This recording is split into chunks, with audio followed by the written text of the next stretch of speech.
Is this the new people? Okay. Ooh.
I guess they've got me on. Got to be careful. 7, 6, 5, 4, 3, 2, 1. Let's rise in body and or spirit for our opening hymn, number 6, Just as Long as I Have Breath.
Good morning.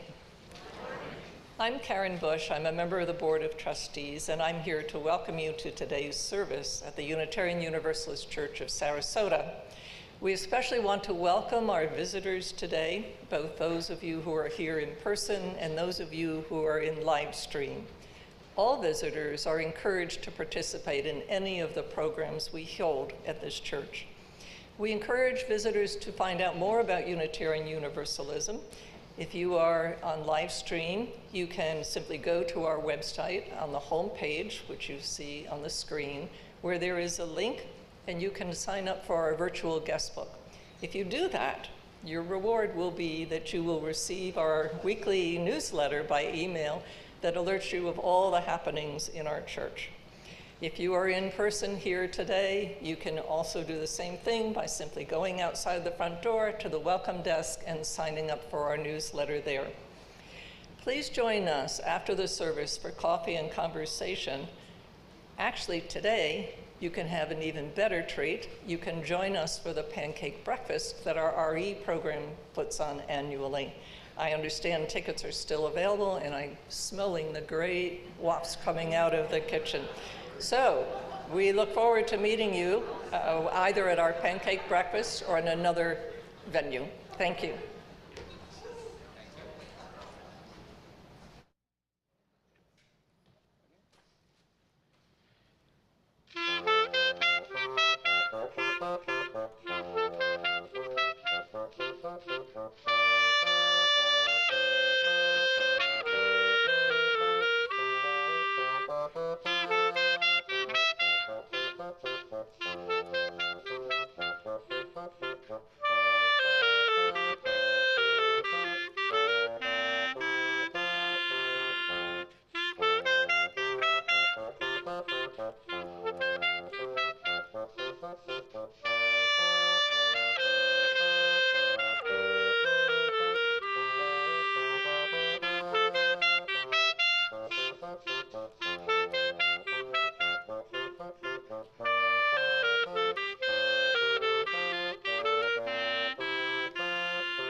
So thank you, Fred Sarasky and John Steinspring, for sharing their gifts with us today. Thank you. Our opening reading today is from Annie Dillard's The Writing Life. How we spend our days is, of course, how we spend our lives. What we do with this hour and that one is what we are doing. A schedule defends from chaos and whim. It is a net for catching days. It is a scaffolding on which a worker can stand and labor with both hands at the sections of time. A schedule is a mock-up of reason and order, willed, faked, and so brought into being. It is a peace and a haven set in the wreck of time. It is a lifeboat on which you find yourself, decades later, still living. Now, please join us in affirming one of our principles, which is printed in your order of service and will be displayed on the screen behind me. As we light our chalice,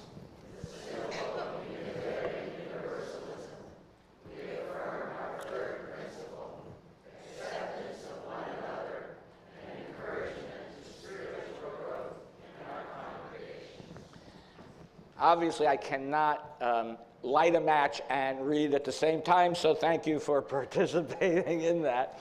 I now invite our newest members to come up on the steps here as we will have our new member ceremony to acknowledge this commitment that they have made to join this congregation.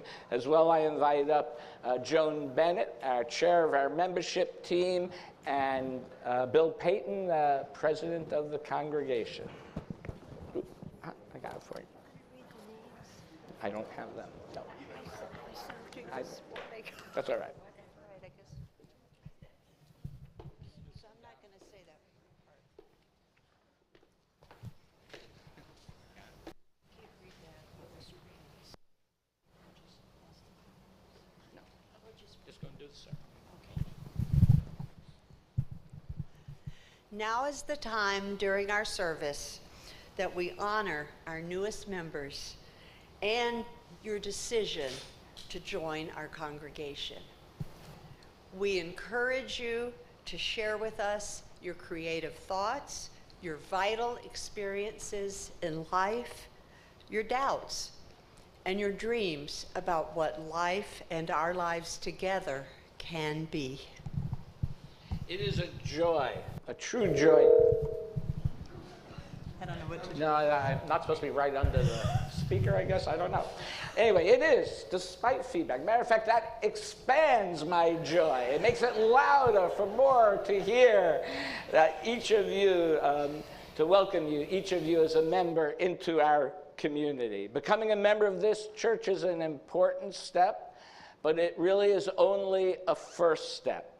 I encourage you to grow your religious life and to explore and share your unique gifts. Will you journey together with us, sharing the joys and the responsibilities of membership? If you agree, please say yes. Yes. Good morning.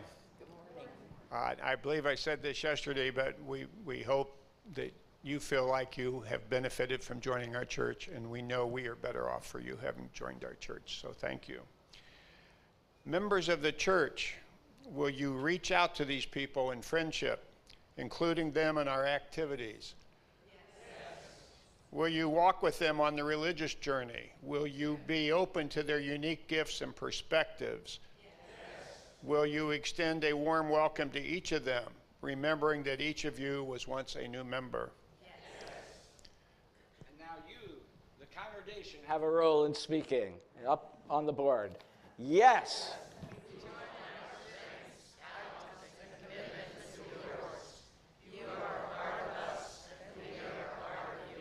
Ours is a shared ministry to help each other find meaning in life and to build a just and compassionate life and world, working to fulfill the mission of this church.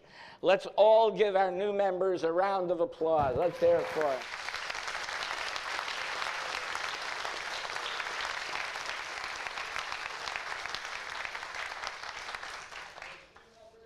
Don't forget, you get free pancakes afterwards. If you don't have your ticket, come see me. And any questions, we are all here for you, as you will be here for us, and we are for each other. So thank you all for your presence in this congregation. Thank you. And thank you.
Our centering words today are entitled Love in Action. Here I sit alone and afraid. Every moment death hovers, waiting for its moment. Every moment life vibrates, hums, and calls to me from all directions. The bells ring incessantly. The knock at the door is unending. So many possibilities, so many options. What do I choose? I choose to act with love. I continue to answer that bell for what is needed. I continue to open the door of compassion. One day I will die, but today is not that day. So today I open the door of my heart and I realize I am not alone.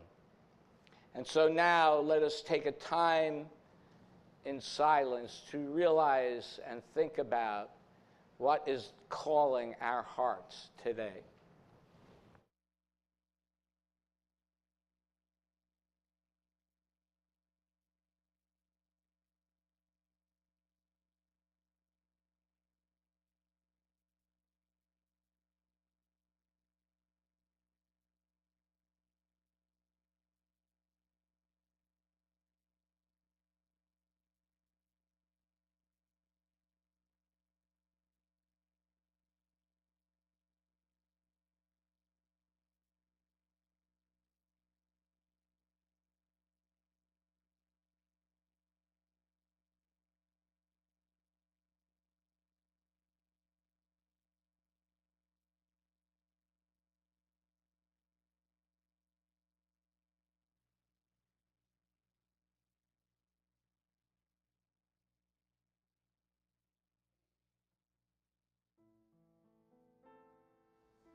So earlier, we recognized members who joined recently. I also would, though, like to recognize we also have two new Board of Trustee members this year, Karen Bush, who was up here earlier, and John Yoda. And if you are both here, if you could stand. And I will ask all board members, if they are here, if they would stand just to be recognized, that these are your board members.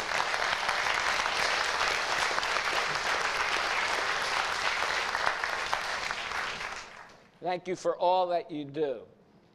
This is an active church with many opportunities in which to participate. Your Board of Trustees comes together not only on a monthly basis, but also to discuss strategy, evaluation, and oversight of the church. The board members are also deeply involved volunteers in the activities of this church. One of the board's functions is to come together at the beginning of our fiscal year, which for those who don't know starts in April this month, to discern all the issues that are facing the church now and to create goals for the upcoming year. Planning and goal setting is a critical function Planning helps us discern the path that we hope to take. It helps us to focus where to put our time, our energy, our resources. Leadership highlights issues that are important to the future of this congregation. It's true, although we make our plans, there are unplanned challenges and opportunities that arise each year, some such as hurricanes and governmental laws, and so sometimes we have to change our path due to circumstances. So sometimes goals get accelerated, delayed, evolve, and are adapted based on new circumstances and events. So last year the board set 3 goals for the church. I do not have time to go into all the details of them, but I do want to take a moment to thank the people who worked on them or at least led them. So the first goal was the technology social media improvement. And on the tech, we made great strides in this area with internet access and acquiring new sound and multi-platform technology. And so I'd like to thank, and if you are here, please rise, Roberta Druff, Jim Redifer, Douglas Caldwell, Klaus Obermeit, and I'm sure there are others. If there are others, please stand and be recognized if you have worked on this technology program.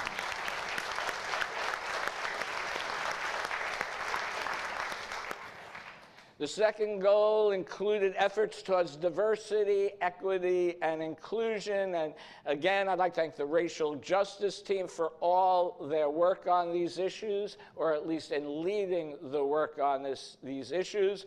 Special thanks to Nina Tortelli, who chairs their team, as well as the many, many other members. I know I saw some of you here. If you want to rise and be noticed, if you are on the racial justice team or have worked on the racial justice team, please rise.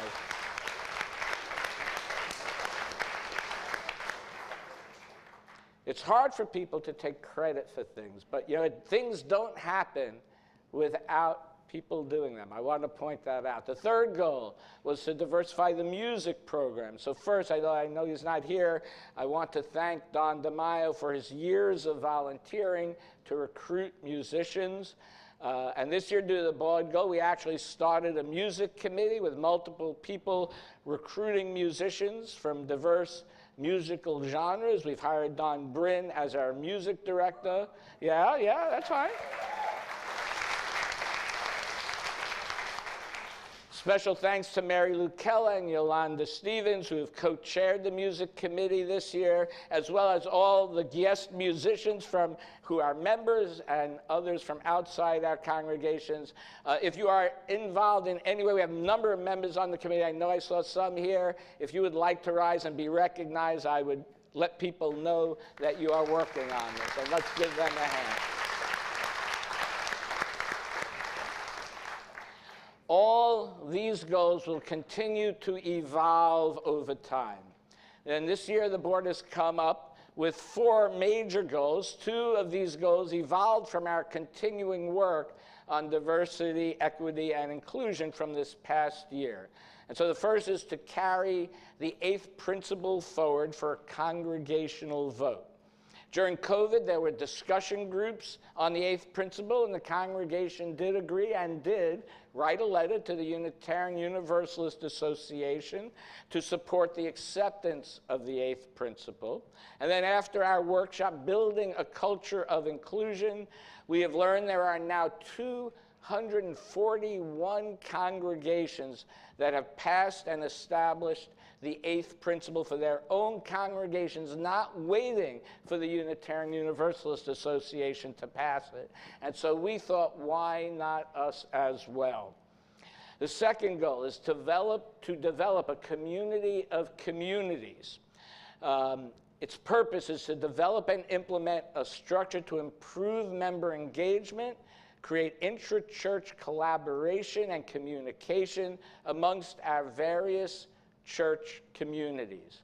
Now, the goal of this structure is to make sure that each community has an opportunity to self-determine what their needs of their community are, and to be able to have those needs heard in the discussion of major church issues. Now, this is going to take, I'll be honest, this is a new thing, and this is going to take a lot of study and experimentation, and I encourage everyone to have curiosity as we move forward. And as well with the church this size, there are multiple programs and events, and it is hard to keep track of and promote everything we do, both internally and externally. In an evolution of the technology and social media goal from last year, we are creating a communication committee to work together to hire and support a communications coordinator. Now, the last goal for the new year is to review the UU mission statement and to consider creating a vision for the church. Now, this is a goal I personally advocated to be on the list. Now, I understand we did a significant amount of work on a new mission statement in the years prior to COVID that never did come to fruition. And a mission statement, in my opinion, should clearly communicate to anyone who reads it who we are and what it is that we do as a church. Right? It should be something that every member knows and can communicate easily. So examples of some model mission statements from other nonprofits, I'm just going to give you a few. So TED Talks, everybody's heard TED Talks? Their mission is spreading ideas. Simple, describes what they do. The Humane Society, celebrating animals, confronting cruelty. I think that very succinctly puts what they do. The Smithsonian, the increase and diffusion of knowledge. So I'm going to say it is not easy to find our mission statement on our website.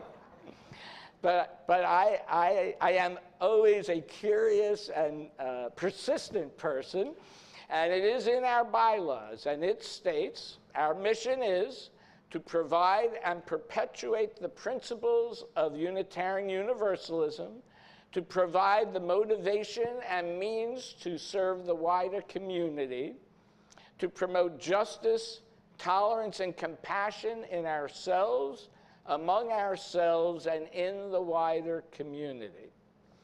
So I am sure there are people currently in this church sitting in these seats here who participated in the creation of this mission statement many years ago. I don't really know when it was created. And I want to thank you for your contribution. I mean, this is hard work putting this together. And so I'm going to ask us to revisit this statement and for us to determine if someone read this, would it reflect who we are and what we do today? Now, it may have reflected who we were and what we did when it was written, but does it do that today? And if not, then we should create a new mission statement. A mission may inform someone who we are, but a vision statement informs people where we are going. The book of Proverbs, chapter 29, verse 18 says, without a prophetic vision, the people cast off restraint. I think that statement actually is still valid. Without a vision, there is no basis to make decisions for which path to take. As an example, a budget. Think of a budget. I used to be an accountant, so maybe this comes more naturally to me, but a budget is a vision. Right? It's a vision of how we are going to spend our funds this year. Right? We don't always spend it exactly as the budget is, but it guides our decision making for the year, and we move forward. But without a budget, right, everybody would just spend whatever and however they wanted. And trust me, that never ends well. A vision is a guide. And whether this is for you personally or for this church, a vision is a guide, a commitment that we have made to each other, that this is the path that we have agreed to travel together on. A vision is a marker showing the way toward the horizon. The winds may change and we will make course corrections, but a vision says this is where we are heading as an organization. Now, our goals this year are ambitious. Like everything that happens here is going to require your participation for them to be implemented successfully.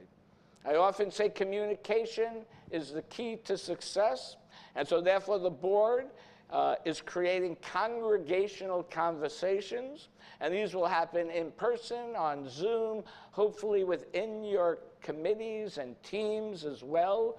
We invite people to learn, to be curious, to share and listen in a non-judgmental environment. Another action that we take non-judgmentally, in keeping with our commitment to our vision of our budget, is to take a weekly offering as well. And so we invite you to be as generous as you can. For those online, there is a link, or for those here on your cell phone, there is a link in the YouTube page. And so let this sacred time begin. Thank you.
Yeah.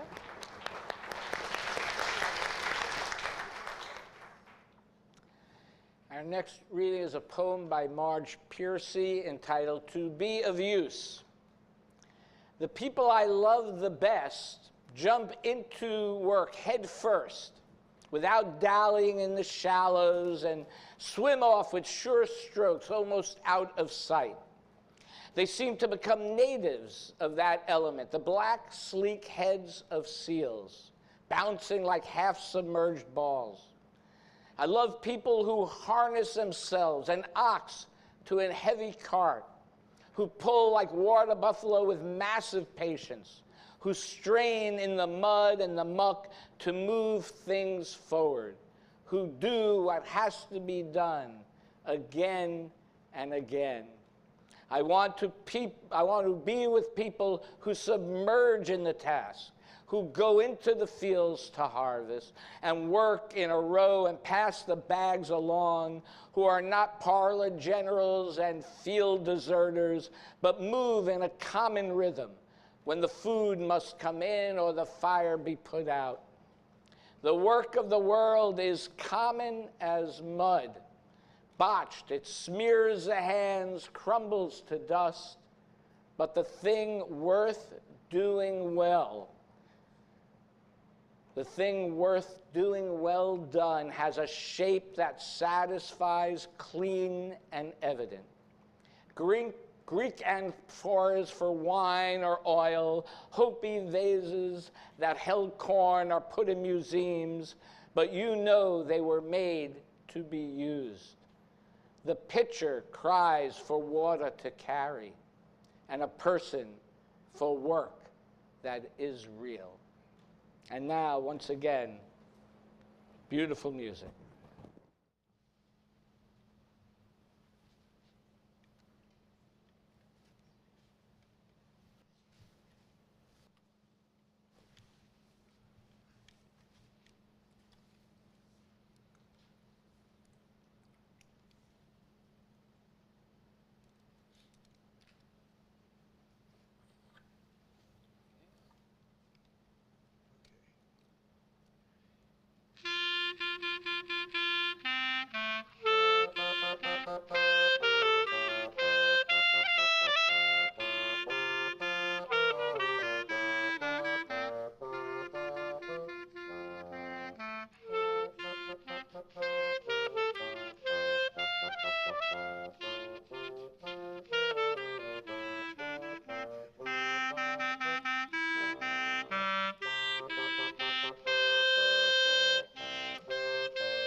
So, as I said earlier, ours is a shared ministry, and I know we've had some members here who have been here for a very long time, and others who are newer to our church. And you'll notice some people walk around with these little tags on their thing, which says they are a 5-year, 10-year, 15 and 20-year volunteer. We have ordered a 1-year volunteer one. They're not going to come in for another couple of weeks. But I would like to, is there anybody here who has been here 50 years and is volunteering? If there's anybody who has been 50 years, and that's a long stretch, but anybody here who's been here 30 years, I invite you, if you can, to stand up and be recognized or wave your hand. That's okay. How about, yeah.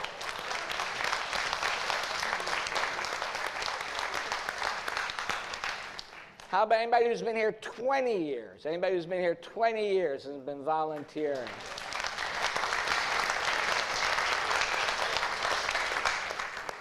How about 10 years? 10 years? Everybody who stood up has already been here 10 years also, right? Yeah. How about 5 years? You've been here 5 years or longer. Stand up.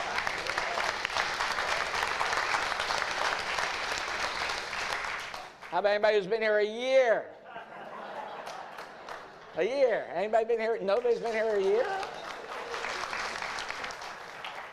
Okay. How about anyone who's been here even for one day? I'd like everybody to stand up and applaud yourselves for making this place happen, because it wouldn't happen without you. And also one last thing. You can sit now, sorry. Although I know most of them not here, Don Bryn is here, but I really want to also recognize our staff because, and most of them are in the other buildings now, but this organization would not run. They'll get to watch it on YouTube later. So I really want to give them a resounding applause for everything they do. They go above and beyond to make this place the place that it is. So let's give our staff, Roberta, Catherine, everyone, even Klaus in the back, all of them. Because ours is a shared ministry. Much of the work of this organization requires you to participate to make it so, as Jean-Luc Picard in Star Trek would say. And just like the Starship Enterprise needs mechanics, navigators, engineers, counselors, etc., this Unitarian Universalist ship needs all of you for it to fly and achieve its mission and vision. More so, by participating in the activities of the church, you are fulfilling our principle to encourage spiritual growth. By participating, by doing something different than you might not otherwise do, by meeting people you might not otherwise meet, by learning something you might not otherwise learn, you come to know yourself better, and that leads to personal growth. I know the first time, when I went as a member in Orlando, I had young children. I taught religious education. And I knew nothing. I was never a teacher. I didn't know anything. And that is really how I learned about Unitarian Universalism, because I didn't want to sound ignorant in front of the children, so I studied really hard so I could teach them. And that taught me about Unitarian Universalism. I took a class, a worship associate class. I had never done public speaking before in my life, literally terrified of it. Never did it. I was an accountant, remember? But I stepped, I remember it clear as day. It was like getting really late at night. Like they had a deadline. I didn't realize that they accepted everybody who applied, but but I was like, oh, should I apply? Should I not apply? And I waited literally till like 11 o'clock at night. I was working, actually, in my office at 11 o'clock at night. And I was like, why am I'm working at 11 o'clock at night? And I'm going to do this. And I did it. And that one decision in that moment of saying yes, changed my life forever. It made me think about worship in a different way. It made me think about my life in a different way. And it caused me to make changes in my life. And so sometimes saying yes to the challenging or the different can really make a difference. People often come to me with suggestions of things we should do at church. And I will say, if the request is in line with our values, my answer often is, find 4 other people who are interested in pursuing that, and then we can make a plan. And that requires people to say yes. Yes to what is needed, yes to what calls you, yes to what challenges you. I recently listened to the audio book entitled A Year of Yes by Shonda Rhimes. Now, I really recommend the audio book, which is narrated by the author herself. And really, it felt like, I'm sure it was organized, but it felt like listening to her stream of consciousness. I mean, it was sometimes funny and irreverent, but always poignant. And for those who don't know her, she is a multi-award-winning producer and writer of television shows, including Grey's Anatomy and Scandal. And the book is a memoir of her journey of growth, her journey of finding herself, her truth, and accepting and using the power that she has. And the journey started after a Thanksgiving meal with family. We've all, not all, but I know I and many have experienced these challenging family Thanksgiving where her older sister chided her. Where is that? Boy, I'm going to have to go to the therapist on that one. Where her sister chided her by saying, "You say no to everything." And often we see successful people and we make assumptions about them, right? Despite all of her successes, and she was already in the middle of her meteoric rise to success at this point, she was not happy. Max, she was miserable. And after her sister's comment made her take pause, and she decided to spend a year saying yes to everything that she could, that in the past she would have avoided. And in doing so, she became empowered. And this approach led her to new awarenesses and personal growth. It turns out Shonda Rhimes was terrified of public speaking, terrified. And so during the year of yes, when asked, she had always said no before to interviews. She started small, first giving an interview in a controlled setting. So we don't have to, I'm not going to go skydiving, right, myself, right? I'm going to check how that backpack works first, right? But during the year of yes, when asked, right, so she did that, and then she built up, and she eventually to giving the commencement address at her alma mater, Dartmouth. And her message was that with every yes, there is also a no to all the other things that you could do.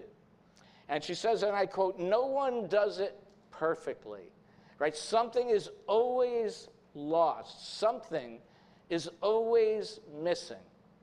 But whenever you get a chance, let them see you. Speak and be heard. Truly be yourself. She goes on to write, and I quote again, "Happiness comes from living as you need to, as you want to, as your inner voice tells you to. Happiness comes from being who you actually are instead of who you think you are supposed to be." End quote. So over the course of the years, she learned to say yes to the many things that challenged her. She said yes, and I thought, to me, this was the most important, yes to asking for help. Right, said yes to finding help for care for her children and for her house. And this allowed her to be more present to her work and her children when she was with them. Our culture is so steeped in this mythology of the self-made person, right? People often struggle with or feel bad when they have to ask for help, right? It makes us feel diminished when we have to ask for help, but it should not. And that is what we as a community come together for, to help each other. So ask for help if you need it. And a simple thing, right? There are many things I do not know in this world, right? And theoretically, there are only so many hours in the day. I mean, theoretically, with enough time and money, right? Like, I'm sure I could figure out the many things I do not know, right? But such as cooking, or fixing a car, or playing a musical instrument, right? However, I have to make a choice with how I spend my time. And I do not feel bad about that I am not a good cook, right? That I've not chosen to put time and energy in that. And so I don't feel bad about that. Every day we are faced with all of these different choices. Rhimes learned also to say yes to play.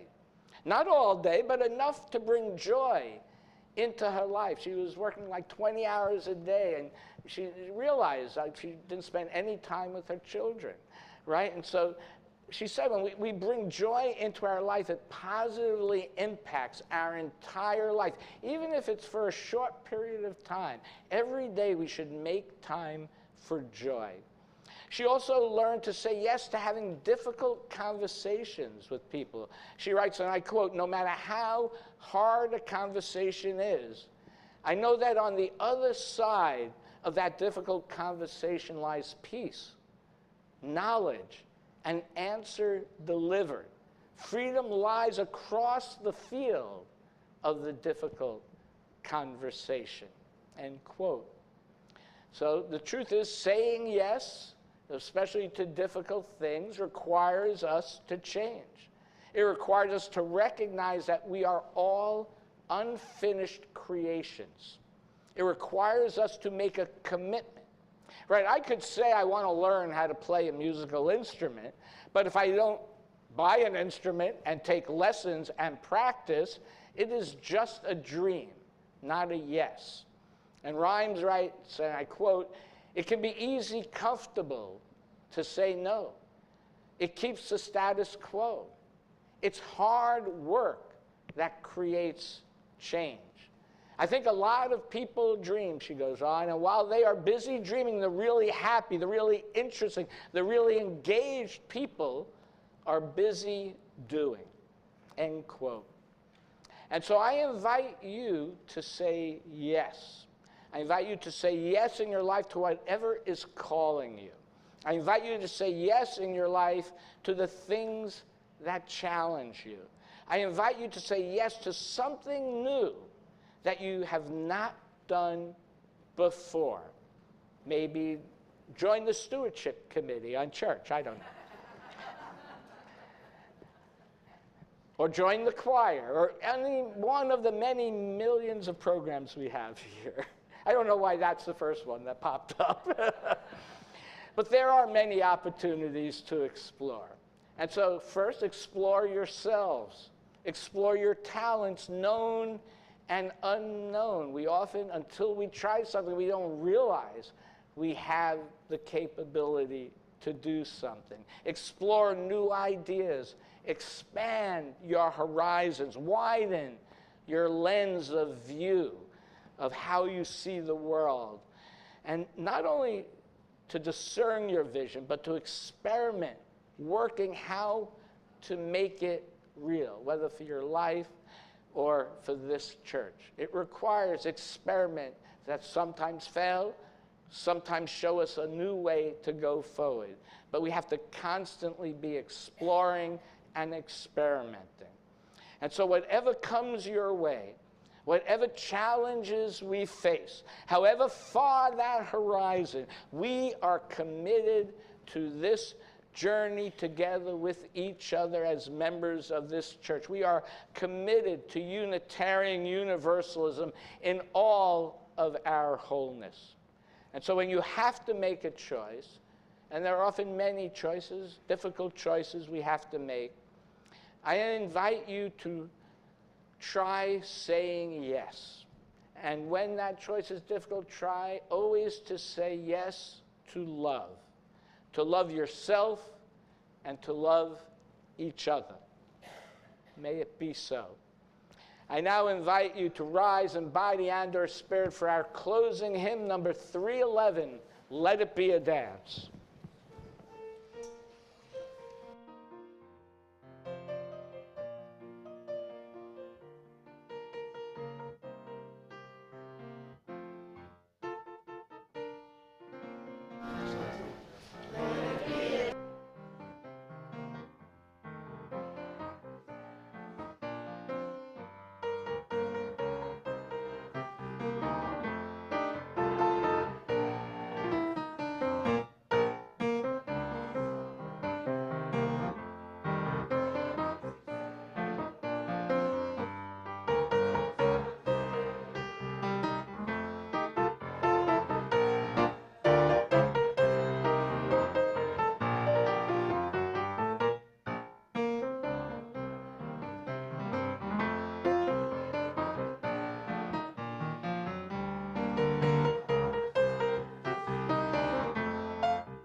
closing words are from Year of Yes by Shonda Rhimes. Say yes. There's no way to plan. There's no way to hide. There's no way to control this. Not if I am saying yes to everything, yes to everything scary, yes to everything that takes me out of my comfort zone, yes to everything that feels out of character, yes to everything that feels goofy, even dancing in front of the stage, yes to everything, everything. Say yes. Yes. Yes. Let me hear that. Yes. Now we say yes to extinguishing the chalice. We extinguish this flame, but not the light of truth, the warmth of community, or the fire of commitment. These we carry in our hearts until we are together again. Thank you all for your presence here today, and let's have some pancakes.